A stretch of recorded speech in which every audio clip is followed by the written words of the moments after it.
காஷ்மீர் பஹல்காமில் நிகழ்ந்த பயங்கரவாத தாக்குதல் காட்டுமிராண்டி செயல், மனிதாபிமானமற்ற செயல், பெரும் கண்டனத்திற்குரியது. இக்கொடுச்செயலில் யார் ஈடுபட்டிருந்தாலும் கடுமையாக தண்டிக்கப்பட வேண்டும். இதில் யாருக்கும் மாற்று கருத்து இருக்க முடியாது. ஆனால் பட்ட பகலில் தீவிரவாதிகள் துப்பாக்கியுடன் ஊருக்குள் நுழைந்து பொதுமக்களை சுட்டு கொன்றுவிட்டு செல்ல காரணமானவர்கள் யார்? இச்செயலுக்கு யார் பொறுப்பேற்பது என்ற கேள்விகள் தொங்கி நிற்கிறது. இத்தாக்குதல் நடக்க ஒன்றிய அரசின் உளவுத்துறையின் செயலற்ற தன்மை காரணமா, அல்லது தேர்தலுக்காக வியூகம் அமைக்கும் உள்துறை அமைச்சர் உளவுத்துறையை கவனிக்காமல் இருந்து கையாலாகாத்தனம் காரணமா? ஒன்றிய அரசின் கீழுள்ள காஷ்மீரில் இராணுவ பாதுகாப்பை மீறி வன்முறை செய்துவிட்டு போகும் அளவிற்கு இராணுவம் பலவீனமடைந்து விட்டதா?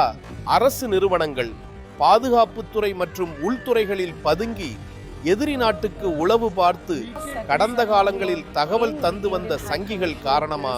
உதாரணத்திற்கு, கடந்த சில ஆண்டுகளில் பிடிப்பட்டவர்களில் சிலர் பாகிஸ்தானுக்காக உளவு பார்த்த இஸ்லாமாபாத்தில் உள்ள இந்திய தூதரக அதிகாரி மாதுரி குப்தா கைது செய்யப்பட்டான். பாகிஸ்தானுக்காக உளவு பார்த்த வழக்கில் மனோஜ் மண்டலை மத்திய பிரதேச ATS கைது செய்தது. ISIA உடன் தொடர்பில் விசாகப்பட்டினம் உளவு வழக்கில் வேதன் லக்ஷ்மண், டாண்டல், அக்ஷய் ரவி நாயக், அபிலாஷ் ஆகியோர் கைது செய்யப்பட்டார்கள். பாகிஸ்தானுக்கு முக்கியமான தகவல்களை கசியவிட்டதாக பெங்களூரில் DEL பொறியாளர் தீபக் கைது செய்யப்பட்டான். DRDO உளவு பார்த்த வழக்கில் விஞ்ஞானி பிரதீப் குருல்கர் கைது செய்யப்பட்டான்.